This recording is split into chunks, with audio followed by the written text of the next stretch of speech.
Özbəkistanın paytaxtı Daşkənddə Heydər Əliyev adına Azərbaycan Mədəniyyət Mərkəzində 20 yanvar faciəsinin 36-cı il dönümünə həsr olunan Azadlığın qanla yazılan səhifəsi adlı anım mərasimi keçirilib. Həm kədərin, həm də sarsılmaz milli qürurun vəhdətinə çevrilən tədbir iştirakçıları əvvəlcə İstiqlaliyyətə gedən yol adlı fotosərgi vasitəsilə o müthiş gecənin tarixi xronikasına nəzər salıblar. Çıxış edən Azərbaycanın Özbəkistandakı səfiri Hüseyn Quliyev və Mədəniyyət Mərkəzinin direktoru Akif Maarifli 20 yanvarın sadəcə bir matəm günü olmadığını, həm də Azərbaycan xalqının müstəqillik iradəsinin zəfər günü olduğunu vurğulayıblar.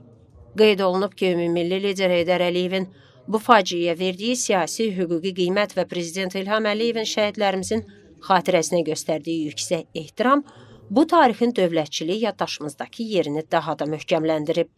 Tədbirdə iştirak edən tanınmış elm və mədəniyyət xadimləri, o cümlədən hadisənin canlı şahidi Qulu Kəngərli, 20 yanvarın imperiya buxovlarını qıran bir dönüş nöqtəsi olduğunu bildiriblər.